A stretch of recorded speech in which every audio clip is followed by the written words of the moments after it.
I wear house. Pull up in the house, everybody say, Come on! pull up in the house, everybody say, I wear house.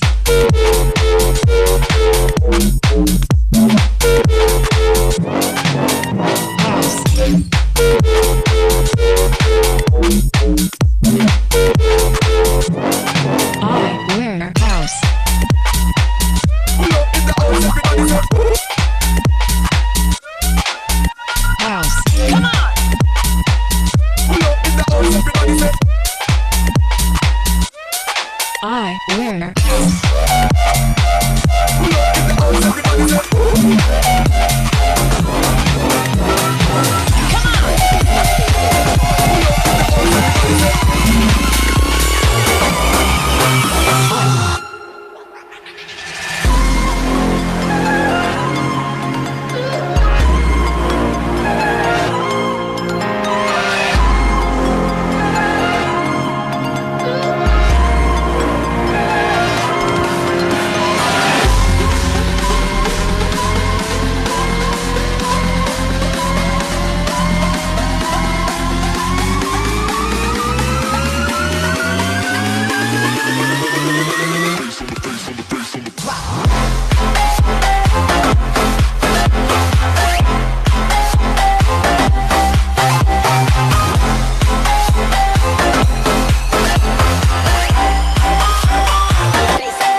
You don't know what I know, now take it down slow.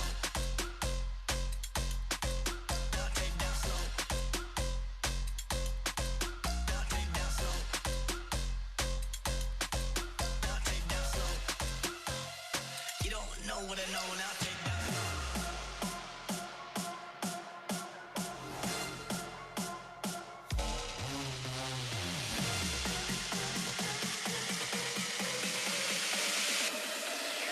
You don't know what I know, now take it down slow.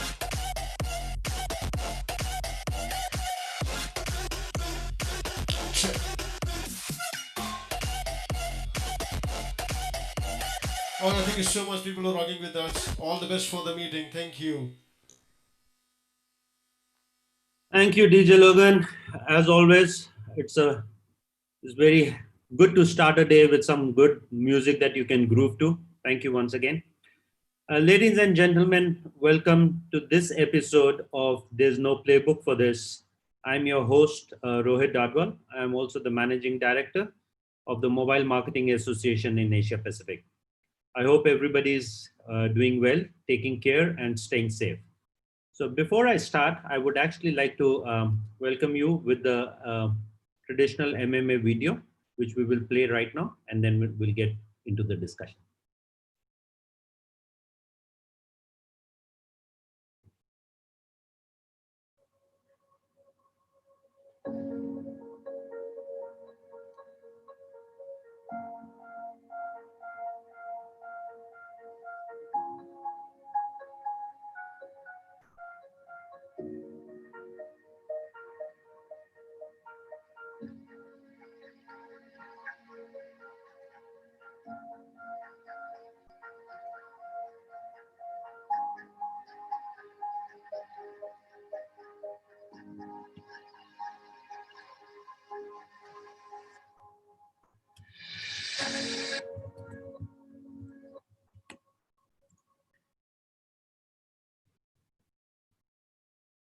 Thank you once again.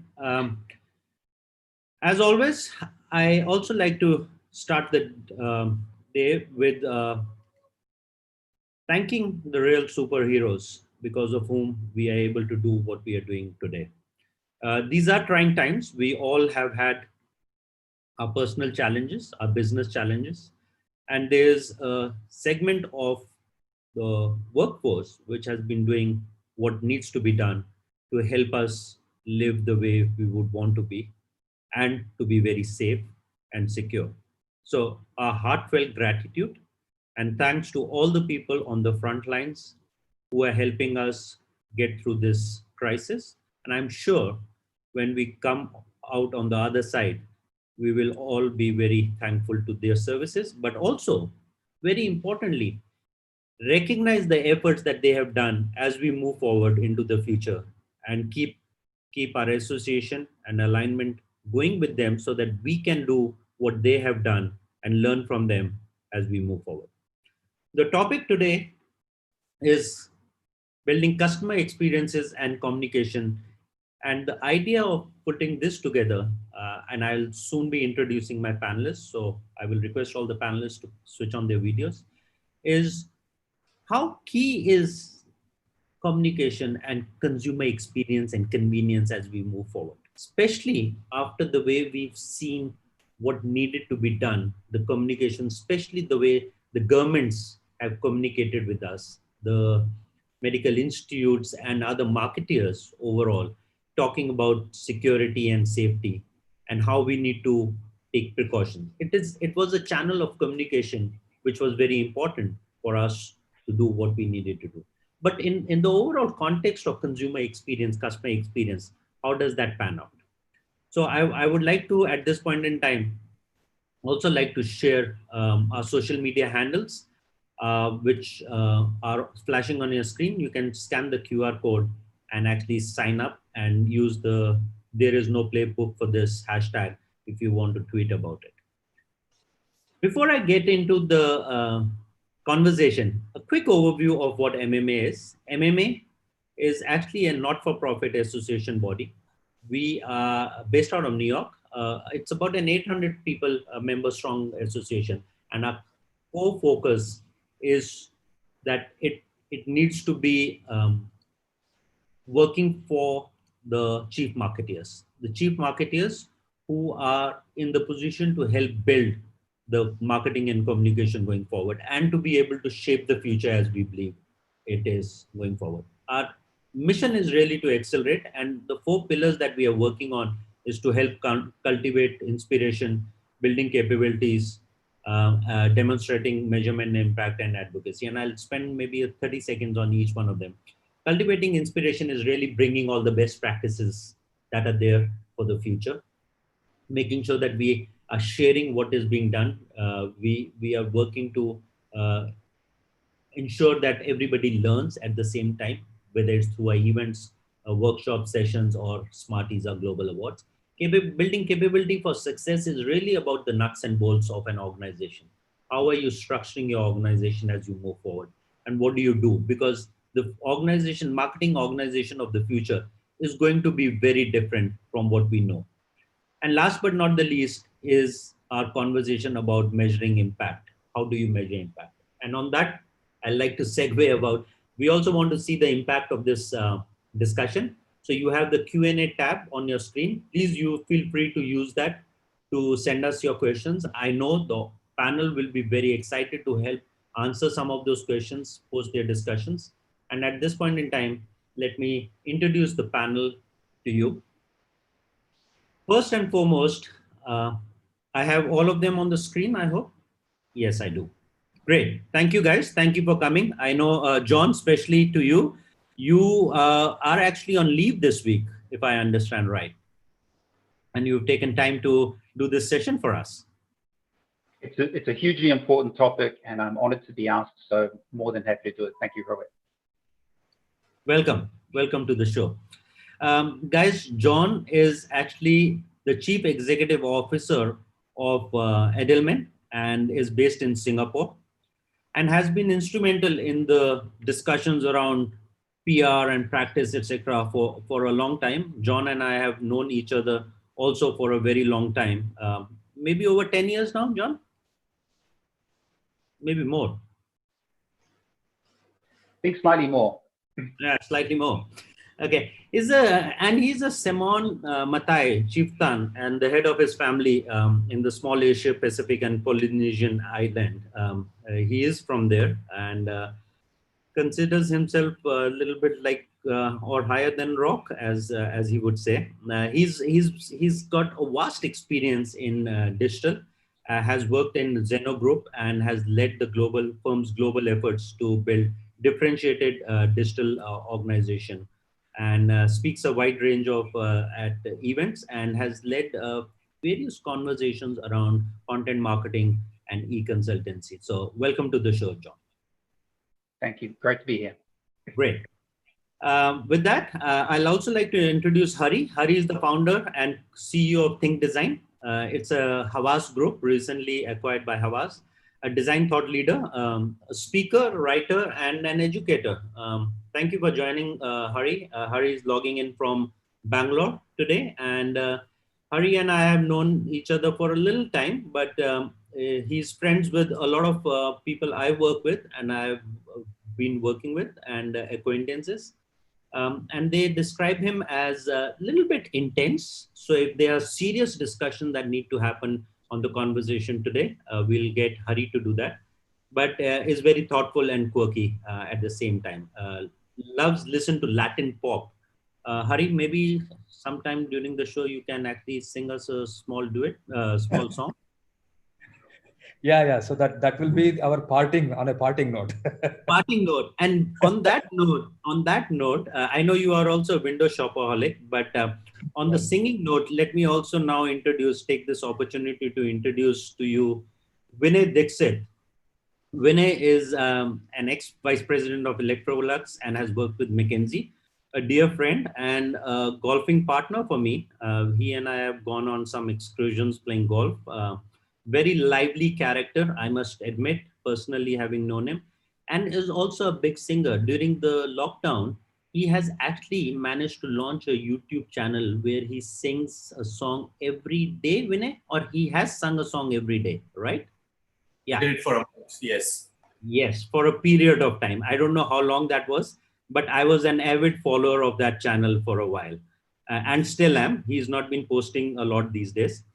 But Vinesh lived in China, has worked with General Motors, McKinsey, member of the Indian music band called Sur Shang, and has been in Singapore for a while, has two grown kids. One of his sons actually plays for the national team of Singapore, plays cricket for the national team of Singapore. And wife is an online educator and teaches Chinese. Is that right, Vinay? That's right. Perfect. Welcome to the show, guys. I'm very thankful. It is my honor to actually host this show for the industry on behalf of the industry, and it gives me a lot of privilege to keep the show going. It's now 8 weeks running every Friday at 3 o'clock, and we are trying to bring the various topics that we think the marketing of the future will be and how we need to be prepared for that. So before I step into the discussion and ask you my first question, I do want to make sure that I raise this slide with you. And I always start my panel discussions with a quote. And the quote that I thought was very relevant for this particular discussion was on your screens, guys. The best way to find yourself is to lose yourself in the service of others.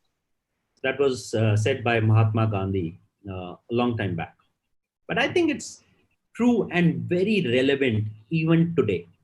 I think it is really whatever we do, whether it's Edelman, Electrolux, making physical products, services, or doing design thinking, etc.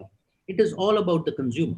Whether it's a B2C consumer or B2B consumer or whatever, it is at the end of the day for the person who uses the service.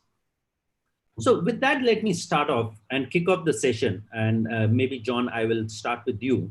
Is what is it that we need to be cautious of as we move forward? And how are we preparing ourselves in the days to come? Because whatever has happened right now in the last 6 to 8 weeks, maybe 12 weeks in certain cases, the digital has taken a space in memory in the physical space or otherwise, has taken the space and position in our mind, which is unlike of anything that we would have dreamt of last year, 2019, or at the beginning of 2020. So with this post digital expansion, what are the rules of the game as we move forward in talking to these consumers? It is not going to be the same, we know for that, but what is it? How do we plan for that? So I think there's, from my perspective, a couple of quotes that I will share before I get into what I think it is. Firstly, Satya Nadella of Microsoft said, we've seen 2 years of digital transformation in 2 months. And the second is Tim Berners-Lee, who's the founder of the internet, who says we tend to overestimate the impact of technology in the short term, underestimate it in the long term. And I think those really set the real context for what happens next. We use phrases like digital transformation and have for many years, but have we really transformed? Have we built that agile mindset that gets yourself ready to take that next step forward? And what I worry about is that we use these phrases like new normal, must transform, but actually there's going to be a lot of people who are scared, and there are going to be a lot of people who are paralyzed. And so I think really what's required is that the first thing is that everybody understands that no one has the answer. So there is no playbook for this is absolutely the right phrase to describe it. But that moving forward, purposefully, planned, strategically, even if it's in the wrong direction over the next little while, is still moving forward. And I worry that, we talk about customer journey mapping and people will think that you use the same data and that has worked. Customer experience has fallen apart. COVID has both broken customer experience as well as I said, sped up the transformation of some of the things that were happening anyway, such as behavioral data and critical intelligence. So look, I guess I'm kind of like moving around the answer, but what's most required is this transformational mindset, this reality and realization that a customer has changed forever, and we're not going to go back to what it was before, and that it's going to really force us to look at things like data. which again has been a topic that people have been using for years. But have we really changed things like how we build personas based upon new approaches to data? Probably not. Artificial intelligence. I saw a great article that said, for example, when the government passed the CARES Act for small business in the US, they had a decade's worth of loan applications in 1 month. And so, again, how do you automate? How do you start to think about freeing people up to be able to grow and transform? So, I'll hold it there. But again, there are no answers except moving positively forward and moving positively forward in different ways and using data to truly get closer to the customer in ways that we have talked about, but I think failed really broadly to apply. That's interesting. And I think it's also the right context of the discussion, because historically, the way we have been trying to communicate with the consumers, irrespective of the medium that we've chosen, whether it's TV, print, radio, outdoor, or whatever the case may be, it has been more of a monologue. We have been trying to teach the consumer what they need to do. And as a marketeer, I think the realization with digital and especially with mobile and the engagement models changing, and the realization that you can now start to impact the behavior, but also you can get to be impacted by what the consumers say. That was never a possibility with TV and radio and everything else. And so let me come to you, Vinay, with that. With the brand like Electrolux, with the brand like General Motors, physical products, it was always about trying to tell the consumer what they need, what is best for them, what is it that they need to do. How do you start to look at that change, and what is it that you need to drive to deliver that change, which is basically means you need to listen to the consumer. Have the marketeers forgotten about the fact that they need to have a dialogue with the consumer? Yeah, no, it's a very good point. And I would step back a little bit and say, especially for product categories like automotive, like consumer durables, we have a consumer and we have a customer. And oftentimes marketers are very interested in doing stuff for the end consumer, but forget the channel partner who's our first customer. And, this digital behavior, oftentimes it takes the shape of what we are doing for the consumer, how we are positioning the brand, how we are listening to them, how we are doing all that. But the way of working still remains archaic, getting orders on emails and, that kind of stuff. So I think this whole digital behavior, so I always try to distinguish when we say customer experience, it is customer and consumer experience, and both are critically important. I can do whatever I may, but if the consumer goes to the dealership and does not get the experience that we want him or her to get, because we didn't engage the first customer, then we would have lost the battle. So that's point number one. The point number two is the importance of deep insight, and not just in terms of static insight, but deep dynamically generating insights has never been more critical, because consumer behaviors are changing so rapidly that today's occurrence can change the whole thinking tomorrow. A recent case in point is this 59 apps being deleted in India, which are Chinese apps. It has changed the behavior completely in India in terms of which channels brands use to reach out to the consumers and how they talk to them, right? And the third and the last point I'll make on this is consumer decision journeys have become very complicated. That we all learned from Kotler model of awareness, interest, decision and action. Those days are gone. Consumer are flipping from one place to the other. They are an experience with a friend changes their behavior straight from not knowing about something directly into a purchase decision, and vice versa. So that understanding of the consumer decision journeys and how do you do that in an ongoing way has become a key and a core competence for companies now. I wanted to show this slide that you see here as an example of a great consumer experience, and this is Airbnb, and there are a few points I wanted to make from this, and you know, over the last 2-3 years, we are as loyal a customer of Airbnb as you can get. You know, the first being that everything is very simple yet consistent. You will not see, you know, the manner of presentation, the language, the iconography, anything, you know, jumping from one place to the other. So very consistent. It's very personalized. They know that every time we have gone in the past, we have taken up entire homes. So whenever I go to the home screen, I get presented options of entire homes and not, you know, part of that location. So that becomes very critical. Third thing is they continue to delight us through novel experiences all the time.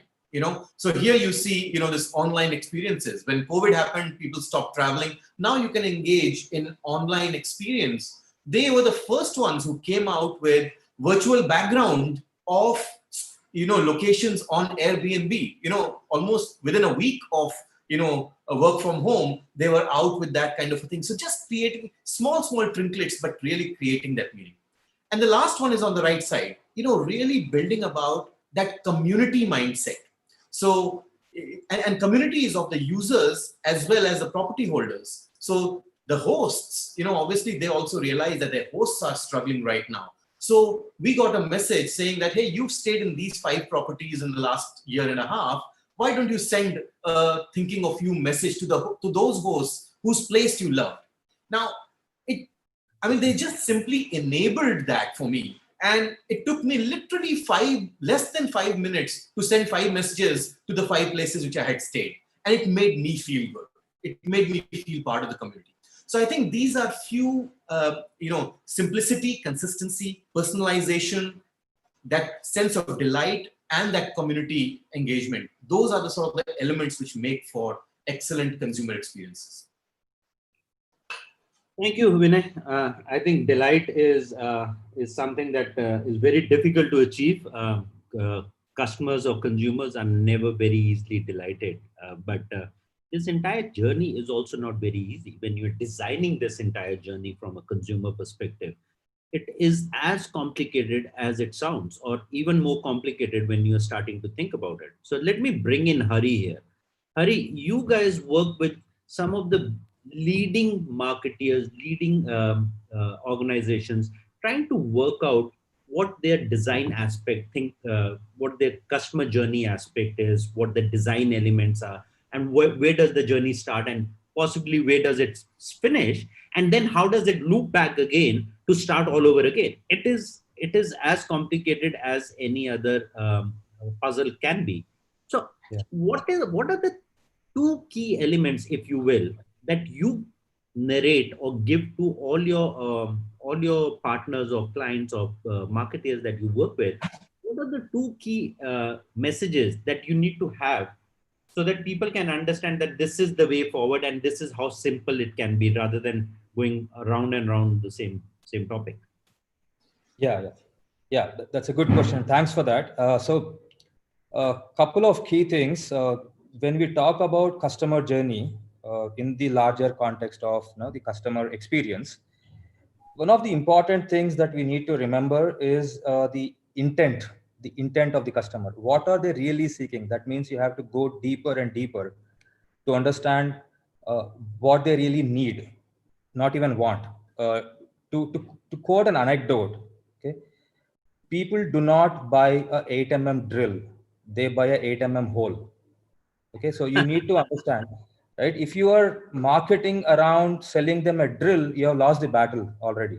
So you need to know the customer intent to create a hole, right? So understanding customer needs via customer journey is very, very important, right? And in my experience, a lot of times I have seen that when we start drawing a customer journey and detailing out the components in that, generally the tendency is to put things over there which are very predictable and which have already been done, right? So customer journey, that comes to the second point.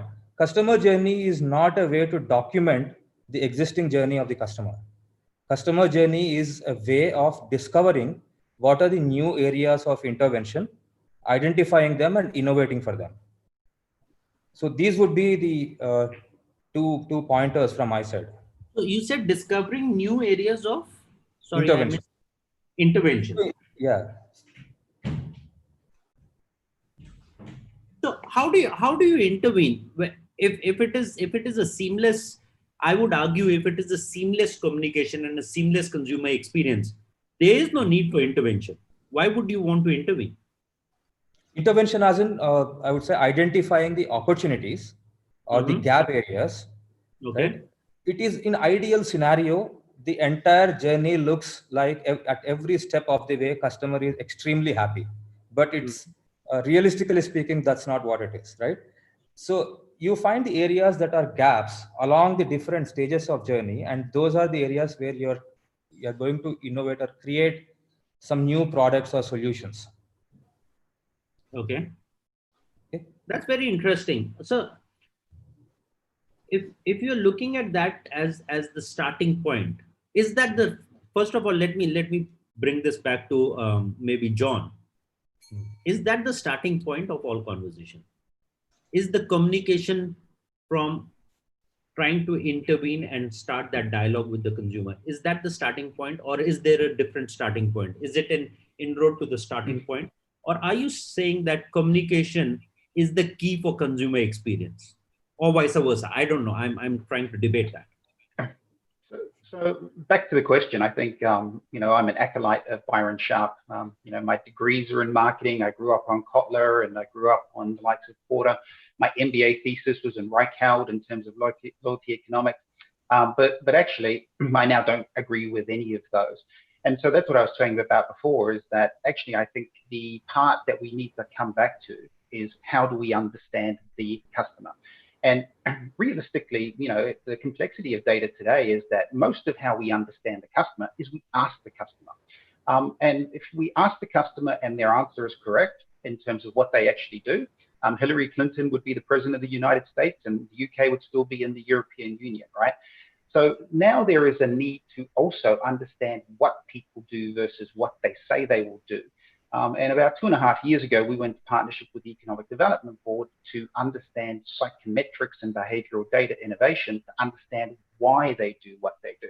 So I think, intervention is the right answer, but there is just a whole lot of work that needs to be done around how do we understand what people are really doing and why they do it in order to then personalize, because my sense is that we're building personalization at scale based upon primary research and media data.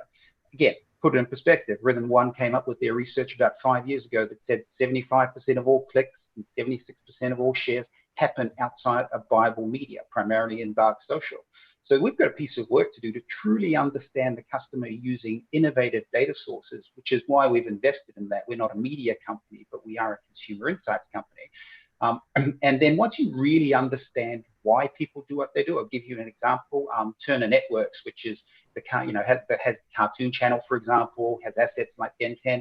They came to us to understand fandom. Why are people fans of particular TV programs, and how can you deepen that fandom? And so we came up with a whole approach around deepening fandom and engagement that was completely different to how they thought about things. We meet with companies that have huge amounts of first-party data, and they've built personas and they've built segmentation. And I go, you still don't feel like you understand your customer, do you? And they're like, no, I don't. And that includes technology companies that run CRM systems. So I guess really what I'm saying is the customer experience is going to be very different going forward. If you go back to what I said about Byron Sharp, he would call it brand salience. He says there are two parts: physical availability, mental availability. Mental availability is about communication. Physical availability is about the journey mapping pieces. I just think that the way in which we've done it to this point has got us to this point, and it's been valuable, but it has been limited, and it's been limited by the data sources that we use. So in other words, intervention is a phrase, but if you intervene just on the data that we've been using to this point, it wasn't fit for purpose before COVID. It's not fit for purpose after. Yeah. Okay.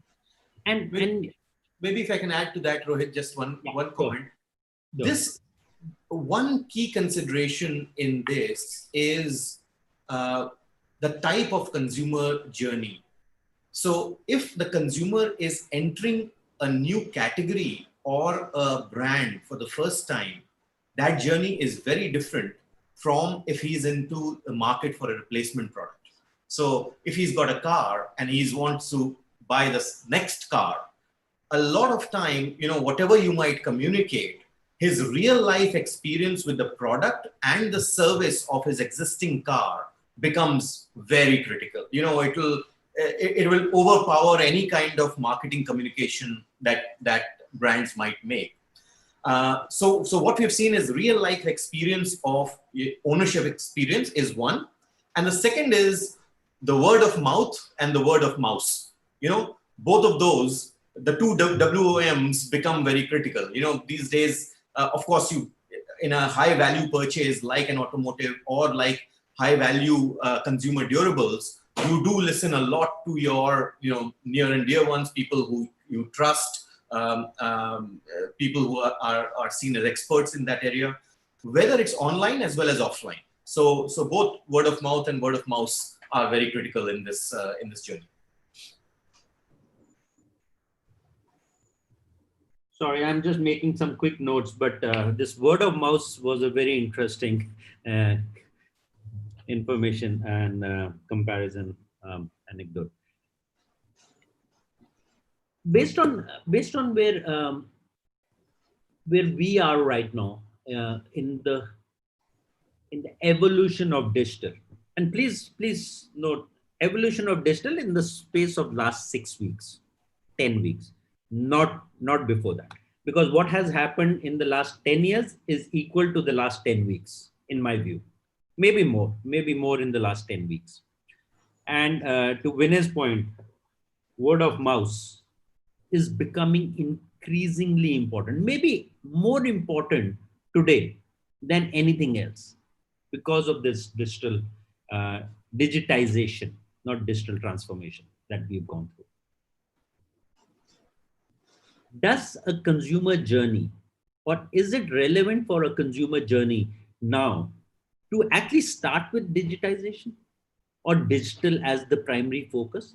Or does it still need to go back to the traditional way of starting a consumer journey? I understand from a product perspective, and Vinay would argue maybe for on behalf of General Motors or consumable durables, that the audience size is much bigger. And this has always been an argument saying the reach is not there.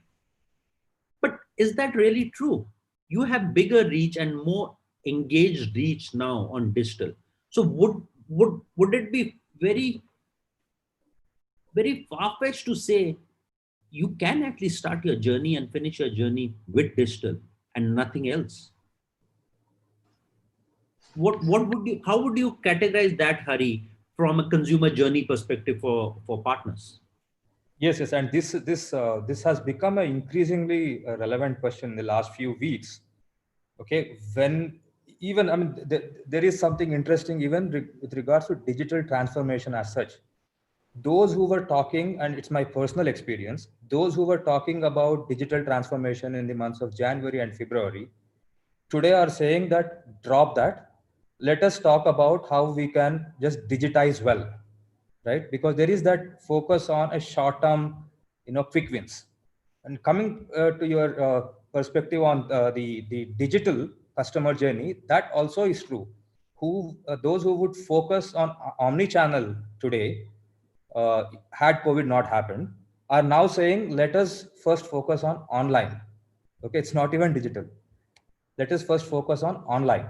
But having said that, it really depends on the life stage the company is in, right? Those who have, for example, those who had online as a weak point now has to pull up their socks. They have to pull up their socks. They have to first strengthen that before looking at omni-channel. That's what I would recommend, that first build a proper omni-channel online strategy, and then let's look at the entire omni-channel journey. That way, you would probably go to customers faster. You will reach them faster. So yes, I would definitely start with a premise of digital journey first. Digital. Vinay, do you agree? No, I'm in violent agreement. So Perfect. So the issue is that, we know that high value products purchase doesn't take place online, but more than 80% of influencing and decision making happens online. No consumer can go to 50 different car showrooms. So they will do their research online, shortlist it into their top 3 or 4 options, and then check those out to make the final decision. So the job of digital has changed in terms of just showing, beautiful AVs of cars and models and things of that nature, to actually, how do you make sure that the top 3 brands in the consideration set of a potential consumer, one of those brands is yours? Because once you are in the top 3, then your chance of eventual purchase is very high. We know from research that once you're out of the top 3, your chance, whatever you might say and do, your chance of getting into that becomes very difficult. So the key objective of digital is, even before the consumer sets foot outside her home, to make sure that your brand is in the top 3 in the consideration set. And that happens all on digital today. If I can just add to that, look, I agree. It can start and finish in digital. I say to all of my planning and creative teams that everything we must plan must start with someone who has a WhatsApp group that they manage, primarily female, and how they would share content into that WhatsApp group, right? And this is my point, is that I doubt there are very many customer journeys that start with things like social and mobile messaging, Facebook groups, because you can't buy them. This is what I think the big thing we need to get through, is that it is most of the data that we've built personas on is media data, which means it's buyable. But again, what's happened in the past 6 weeks? More engagement with social media, more engagement with online gaming. TikTok's gone through the roof. There are 4.2 million people on Facebook, 4.9 million on WhatsApp, but very few customer journeys include WhatsApp or mobile messengers. This is the evolution that needs to take place, because all we will do is we will start and end the digital journey, customer journey, with the digital channels that we know. But what's happened is consumption has changed massively. And, I might sound like I'm on the wrong panel here, but we know that over the past 10 weeks as well, people have been at home, they've been locked away, they've moved to larger screens. They're watching smart TVs, they're watching it off their laptops as opposed to their 5 or 6-inch screens. That will come back. But, people have actually enjoyed engaging with apps on bigger screens, for example. What does that do in terms of the content that people are consuming as well? So yes, digital start and finish, but a lot of how people are consuming digital content is not how we're building journeys today. It's interesting you spoke about social media, and my next question was slightly different. It was more about leadership and cultural mindset of how organizations can be more purposeful. But let me pause here for a second, for two reasons. One, I'm also going to, from here onwards, I'm going to introduce a couple of polls. So for the audience, you will have the polls on the screen. You can participate. But for the viewers on live streaming on LinkedIn, Facebook, and YouTube, unfortunately, you won't be able to participate on the poll. So we'll read out the questions and answers for you, the options. And also for the audience, you can ask your questions. I see a few questions already been sent across, and we'll try and take them as soon as possible. So, but coming back to the point you were talking about, Facebook, social media, etc., and whatever we are seeing, and maybe digressing a little bit from the consumer journey, holistic customer experience, but what comes to my mind is something that we are seeing realistically happening in real time in the last 6, 7, 10 days, right? It is all about that consumer engagement, that customer expectation. Marketeers are taking stand around not advertising on a particular publisher.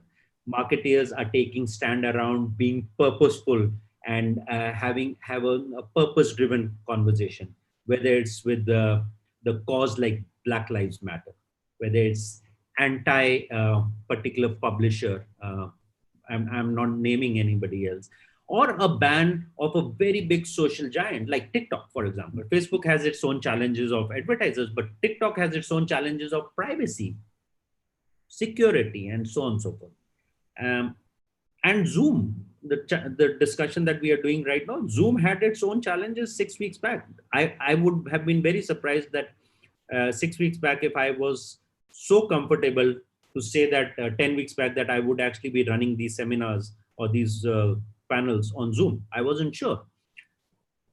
What does it really mean in today's world? Why is there so much angst, if you will, from both the ends of the consumer journey, from a marketeer aspect and the consumer aspect, because they both are equally involved right now? How do you drive towards that? And John, maybe I can give it back to you uh, to take us through the next part. Is where does the mindset or the cultural leadership aspect of this come in context of these discussions, whether it's Black Lives Matters or Facebook ban or TikTok ban or whatever the case? So look, we do a piece of research that we've done for 20 years called the Trust Barometer, where we look at the relationship between people and institutions and have mapped how that has changed over, seismic changes to this point. We did a range of them during COVID as well, including brands and COVID, which came out in May. And it was very clear about the fact that people expect brands to take a stand. 64% of people said that they wanted specific, actions from brands about COVID. And so there was already a groundswell about giving back to the community, making sure that you're part of the solution of COVID, that all of your actions are about pandemic that is taking place. Unfortunately, as a brand and as an organization, Black Lives Matter has been kerosene on the big debate that was already forming around COVID, which was income inequality, social justice differences. You would find that, for example, people of Black, Asian, ethnic, and minority representation were the most affected in terms of job redundancies, lower end of the pyramid. And so Black Lives Matter really put a spotlight on that particular group. And how that's impacting Asia is that obviously we have, if it's not the incarceration of minority people, there is massive income inequality across our region.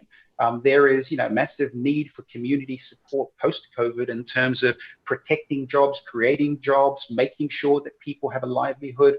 So it's not necessarily, so leadership is about saying, right, in a post-COVID world, yes, I have to be resilient as a business. I think the point was made before by Hari, that businesses aren't thinking about transformation and innovation. They're still thinking about survival and they're thinking about efficiency. But they will have to do it, especially from a communication context, through the lens of, I want to know what you are doing to make the world a better place. And this is not about sustainability or citizenship alone. It's about the fact that there is massive societal problems that people now expect brands and leaders of brands to step up to. And if you build a customer experience or a journey map that is tone deaf to that, or especially if you build communications products and offers that are tone deaf to that, think, for example, Dali toothpaste being renamed because it used to be known as Darky, the biggest selling toothpaste in China, then you are in deep trouble in terms of the expectations of consumers going forward. So the impact across Asia, and maybe let's bring this back to Asia, is you're talking about incarceration of minorities, etc. But when we are looking at these communities and the continent that we are in, there's a social macroeconomic level. There's a huge gap between the haves and have-nots. And Vinay, does purposeful marketing actually mean anything when you are trying to address these two, the haves and the have-nots, or is it just a lip service?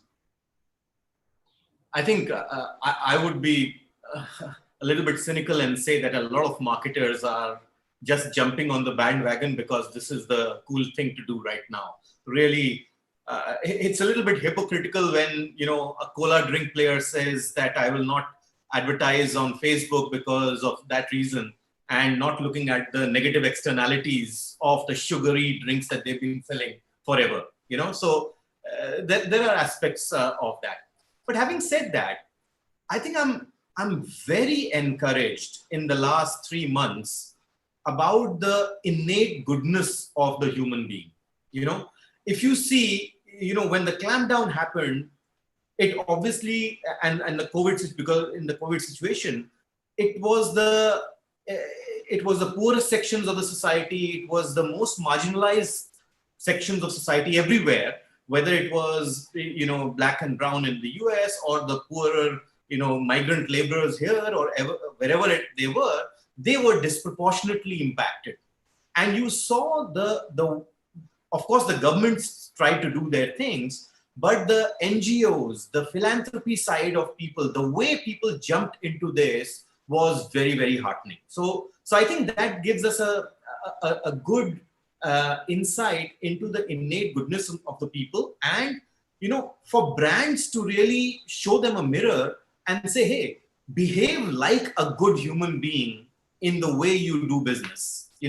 Those days of making sure that the shareholder value was the most critical reason of doing business, and everything kind of else was, yeah, we'll do it as best as we can.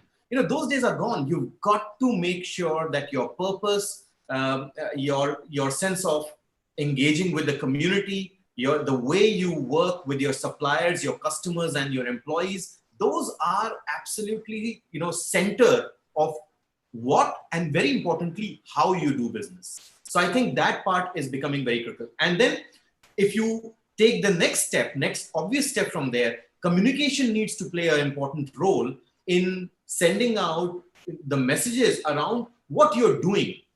The role of communication, I believe, at this stage is not to tell people what should be happening. The role of communication at this time for the brands is what they're doing. They should be walking the talk right now and talking the walk. That is very critical right now. Don't pontificate. Tell what you're doing, communicate what you're doing, such that it resonates with a broad cross section of your consumers. So one would argue, to your cynical point, what one would argue is Coca-Cola is walking the talk by saying, I'm not going to advertise because this thing matters. Obviously, apart from the fact that they've been selling high sugar-based drinks to the audience. But isn't that walking the talk? I would say, has Coca-Cola looked, I mean, let's not take specific examples, but let any company done its internal audit of gender equality within the company. Where have they, gender equality has been issue for a long period of time, right? Where are they sitting, that company sitting on that? Have the companies looked at the environmental externalities of their business? Where have they reached, in terms of doing that? I think, stopping something and making it because someone else is not doing something, yeah, it's okay. It brings, the purpose it serves brings focus to that point.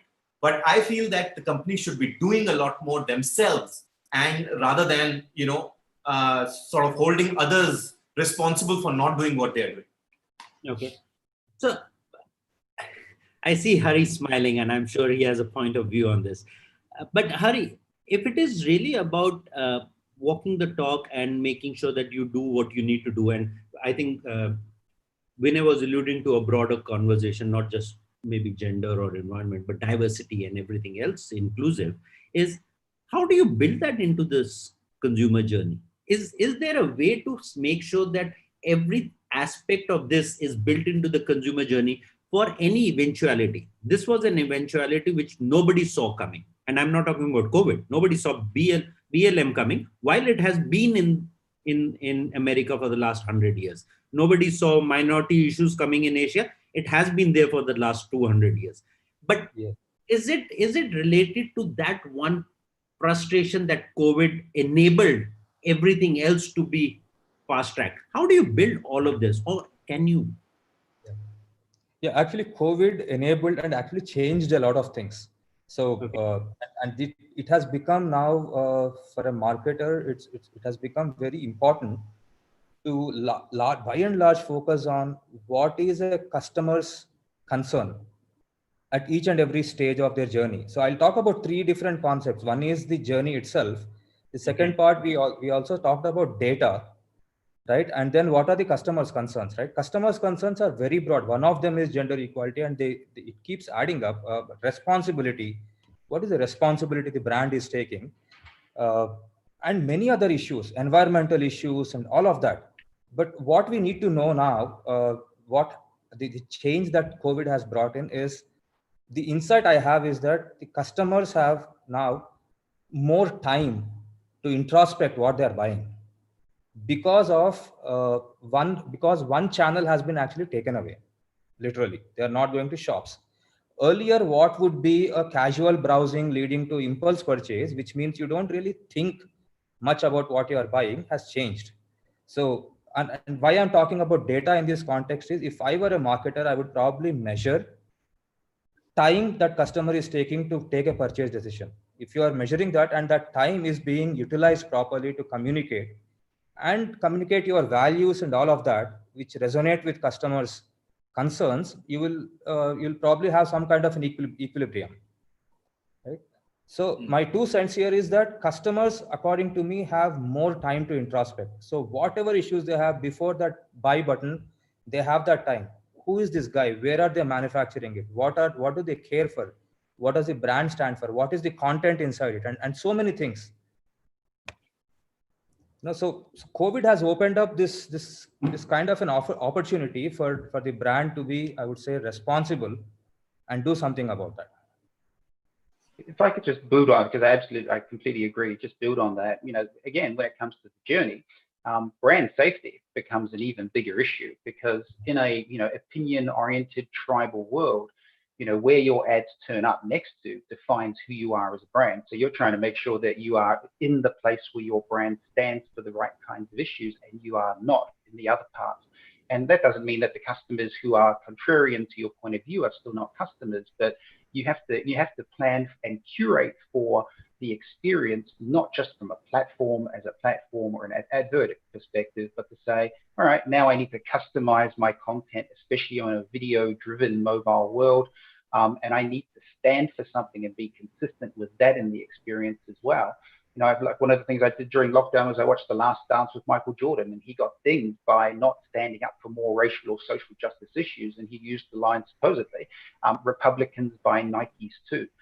That kind of positioning will not work in the world we have going forward. Good. So I know I need to keep a very close eye on the time, and we have little time. There were a couple of other questions that I had, but let's go quickly across to some of the audience questions. And as you can see on your screens, but before I do that, the poll that we had asked was about BLM cause and the moment that forced organizations to rethink experiences and communication. And there were many options, and the response is, to the question, what do you believe the impact of experience and communication should be? And the first response is more communication on companies' diversity and inclusion initiatives. And I think just re-emphasizes the point both Hari and Vinay were making, that needs to be done. And to John's point, more focus on social justice, community initiative, etc. And then there were other options. And what was very interesting to me is the fact that people are looking at this of reviewing all brand names, logos, offers, etc., is also as high, if not, than the other options that were giving. So there is this consideration set that people used to believe in, which is focus group kind of thinking when you're starting an organization as to what your brand should look like. But are we now getting into a stage, and this is not a question, I'm just leaving it open-ended, for the audience, are we getting to a stage where brands need to think about their ongoing evolution of what they stand for and how they are represented, even by their logo? It's a question. I don't know whether it's going to happen soon, but will a brand rethink their logo because of such issues? I think time will tell. Before that, next is a couple of questions, and I'm going to start at the top. The question which has the most votes is from Bessie Lee. Bessie, hi. I believe you are back in China. Thank you for joining once again. While brands are boycotting Facebook or all social media, what alternative could brands consider replacing social media during that consumer journey you all have been talking about? An interesting question. Uh, Ari, maybe this is something more down your alley. Uh, no, this is about social platforms, right? So I would John, not have much insight into that. Yeah, John. John. Yeah. And so look, whether it's the Stop Hate initiative in terms of people coming off the Facebook platform, whether it's the July 7th call to black out all social media and stop advertising on that day, you need to be aware of these things. But the overall guidance is go direct. Now, people used to say, and still some people say, that social media is owned. In other words, if you start a Facebook page, that you own it. You do not own it. The community owns it. And I think people now understand that. So what we're starting to see more of is we're starting to see more digital newsrooms from brands starting to think about media organizations in their own right, starting to think as content marketers distributing. I think going forward, especially in a media world that is going to be much more compacted from an earned perspective, and a media world that's going to be much more disintegrated from a consumption perspective, as people go to smaller, more niche platforms, you need to be publishing your own content, and you need to be able to put out your point of view, and you need to be able to build out databases and audiences and partnerships and affiliations and influencer networks. And see this, advertising pause on the social channels as an opportunity to do that. Maybe if I can just add a little bit to that, I fully agree. Going direct is one, but the social need of human as an animal is very strong, right? So I think if you see what has mushroomed in the recent weeks, I would say, is live streaming. Live streaming as a way of communicating, and now you have a live stream which is getting attended by thousands of people, and even though they know it's not their own community, but it is a community, and there's huge amount of interaction happening within that community. So the social need of human beings is still there, even if the brands have chosen to go away from the social media. So I think one of the channels they could look at is live streaming as a channel. And I think this can actually help them rebuild even stronger communities. The way they present themselves, the way the kind of messages they send, they can really gain from them. Okay. Couldn't agree more. And podcasting is another one as well. Totally right. Yep. Perfect. No, and I think as we move forward, video is going to be a very important element. We've seen the emergence of video through OTT, connected TVs, and John, you were talking about the screens are getting bigger. I think the big difference is the screens are getting bigger from a digital aspect, not a broadcast aspect. And that's the difference. And that is a two-way communication. It's no longer a monologue. And as long as we understand and we know that, I think that is going to be the key. So we are getting a few questions across all platforms. We've got questions on LinkedIn. We've got questions on YouTube. So I'm just quickly going to go through a couple of them. And then I've been reading a lot of these questions. So I'm going to club them in basically thematic questions and try and answer. Question for you, Vinay, was about what, according to you, are the three most important strategies as a marketer must pursue to provide a seamless experience in crisis? And I think you've alluded to most of it. And this is by Gautam Mukhopadhyay, and also Lavina also is alluding to the same thing. And I think if I were to thematically ask this, is it really a balancing game between the brands, or is it really about managing in real-time crisis, or is it something that has been baked into all marketers' strategy? Yeah. So to me, this is not a communication issue. This is a strategy issue. And the way I like to think about it is that for any brand, you can choose one of the three axes in which to be unique. And either it is the product, that your product just stands out, or it is your cost, that you are priced so comparatively that it becomes a point of uniqueness, or third is the relationship that you have with your consumer. on these are the three dimensions that allow us to be unique, and and every brand needs to choose where it's going to peg its hat on and say, I'm going to be the best in class on one of these, and I must meet a certain threshold in it. I can't be zero. I can't be priced out of the market, or my product cannot be the worst quality product, for example.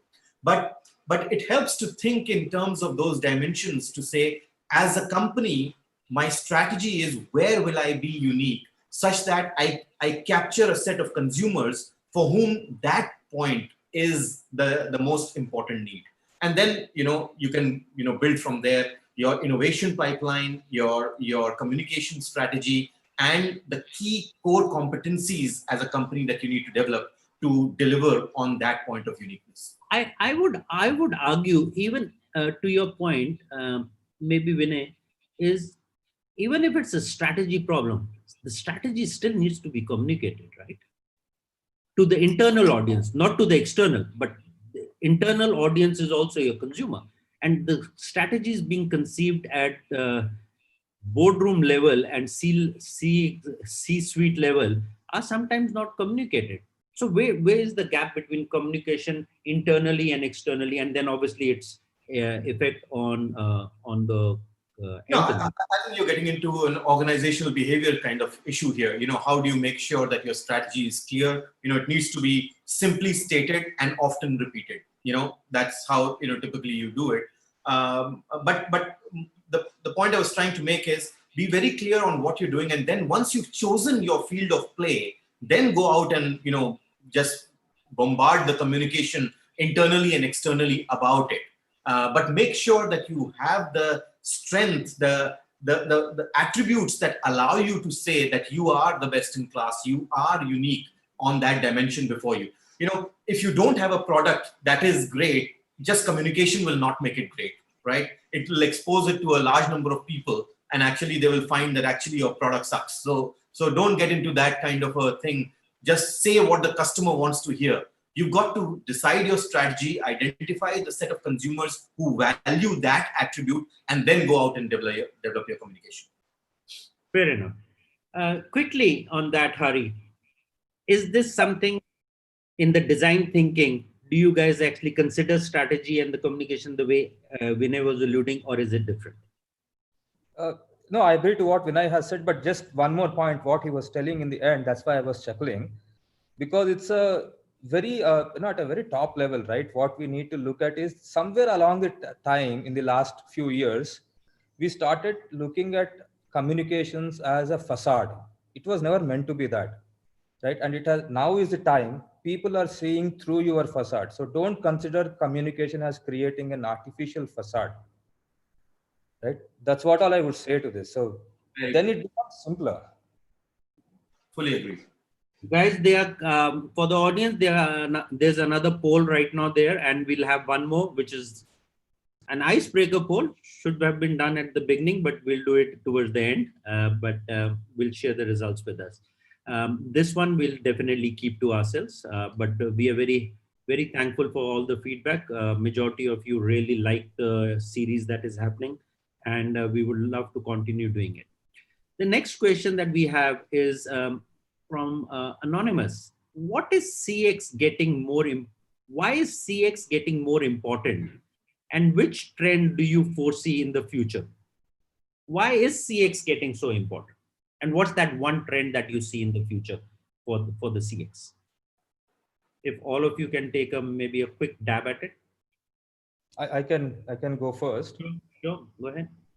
CX is has been, actually it's a continuum, and it has been getting more important, essentially because a lot of again, if you talk about customer journey, and it's a very recent concept, right? A lot of these points in journey have been looked at in silos before, whereas now they are all getting integrated, and people are talking about end-to-end customer journey, and that's where customer experience comes.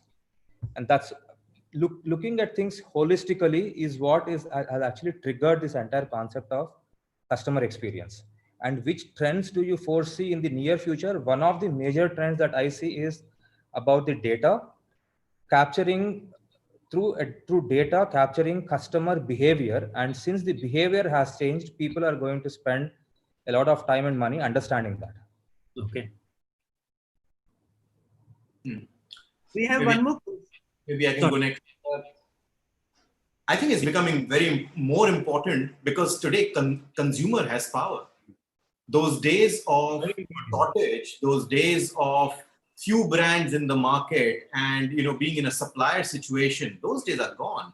In every product category, there's so much competition, number one. Number two, because of digital technologies, today when a consumer is coming into a showroom, he knows more than the salesman in many cases, right? So the power that they have is significantly higher. And therefore, just giving them one or two sporadic points of differentiation is not enough. You've got to cocoon her into a set of experiences that convince her that, yes, this is the brand that will take care of me, not just when I buy the product, but over the ownership cycle of this product usage. You've been selling a lot of goods to the fair gender, Vinay. You always allude to the consumer as her. I think it's a misnomer. Whichever man says that he makes a decision is fooling himself. If I could just add very quickly, it's more important basically because of all of those reasons. But in essence, your brand is everywhere now, right? You just got to look at television from 3 channels to cable to online over the top. And so there is just so many more places for the consumer to interact with your brand. And if you believe customer experience is about managing every interaction, there is a lot of places to interact. The trends, look, I've got a couple of friends who are in IT, and you talked about the heroes at the beginning, Rohit, absolutely right. But he offshored his entire service function to the Philippines. And then everyone in the Philippines had to work from home as well. So he onshored it back on again. So it's important because people are trying to figure out service, touch points, marketing in different ways. You're Louis Vuitton. If I go down to the Louis Vuitton pavilion and it's attentive service and they're hanging over you, in a contactless world, that is not going to happen. In a world that is much more online and offline, where online is the predominant, that is going to change the experience as well. And I think, the other trend that's going on is the data piece. And this is where, all I'd say on that is 82% of the data that gets produced, and it increases every year, is unstructured. Yet most data scientists do not understand unstructured data. There is a big job to do. Okay, so I have one more quick question, and that I'm going to club that question with the question that I have discussion I wanted to do. The question is actually on LinkedIn, which Sandeep is asking, and we have some more questions which we'll try and get to the panelists and try and get the answers back to you. And there's an ongoing poll, I believe, right now, which is the icebreaker poll that I spoke to you about. Please do indulge us with that. The question was around all the communication and data and privacy. But I'm going to build this into this last piece, which I wanted to discuss is, what does the future look like? Is it about customer expectation or is it about the customer convenience? Where is the world going and why should we care? What should we plan for? Because these are two very different things. An expectation of a consumer from a marketeer's perspective is trying to get to the moon. But convenience of being able to get there is also equally important. Are we seeing a new age of convenience which supersedes the expectation? Because it is getting more and more realistic in a very competitive world. How do you build for that?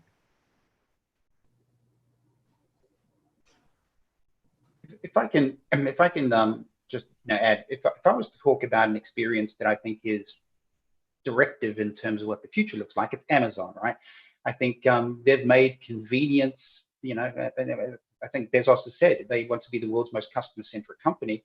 And so they've made, doing business with them as easy as you can get. If you buy something, you don't like it, send it back, no problem at all, whatever it might be. If you look at, people who bought what you bought this as well. They understand the ecosystem of the customer and they know what's going on. And then also, with a Whole Foods acquisition shows that they're like, oh gosh, you're not just an online retailer, you're offline as well. So I think, going forward, that's the standard that you have to be up against. So yes, people's expectations are going through the roof because, there are companies like Amazon who have completely changed what your expectation of an online sales experience looks like, an offline sales experience integrated at Whole Foods looks like now. Again, you look at the likes of Tesla, which is got a 10 times bigger market cap than most traditional cars, even though it sells a fraction of those number.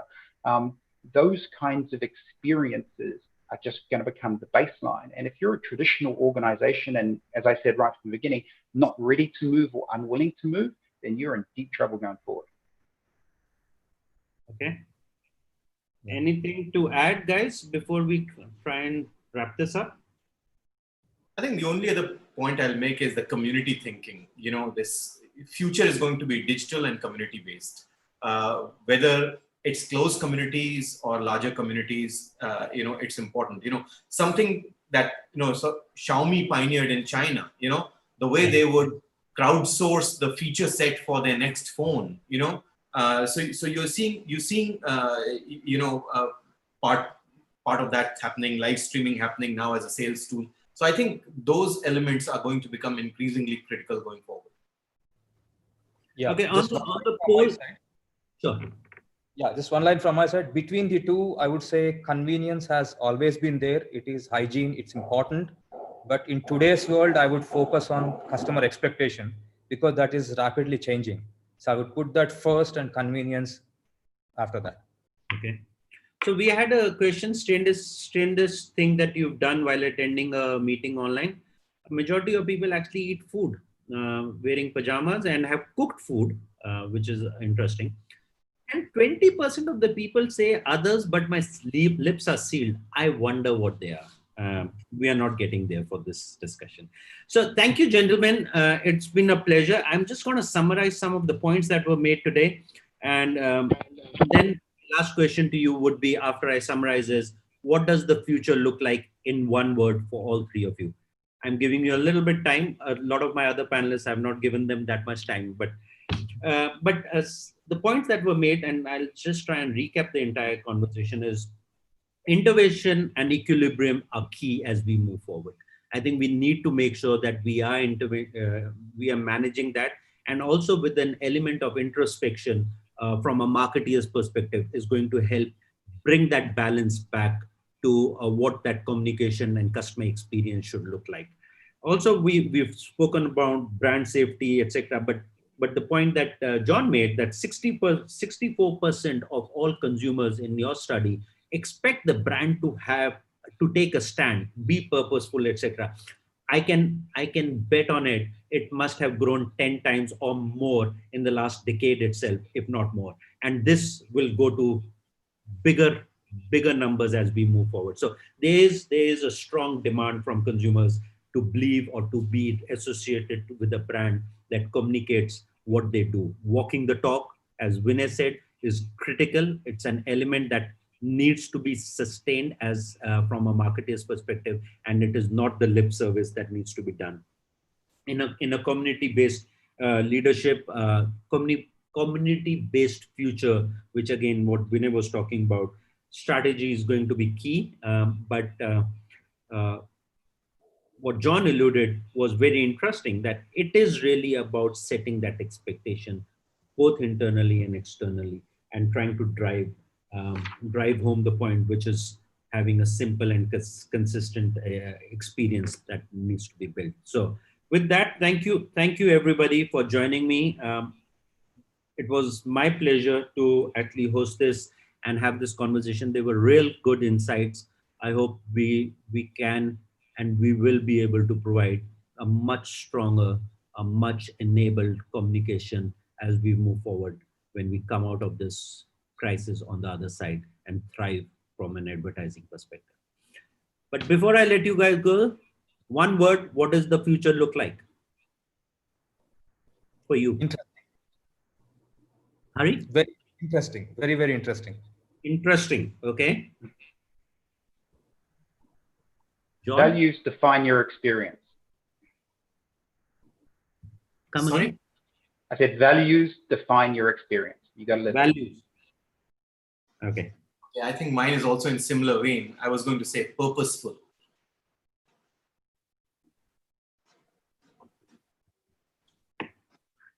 Interesting. Values defining the future and purposeful. And I think the divide between what we've seen and what we are going to see is only going to grow. So hopefully the values which each one of them as a social being and as a fabric to the society come closer for us to build this forward. Thank you once again. And I'll ask DJ Logan to take us through to the balance of this conversation. Thank you. Thank you, guys. Thank you. Thank you. Bye-bye. Have a wonderful weekend, everyone. You too. Bye. Bye-bye. Bye-bye.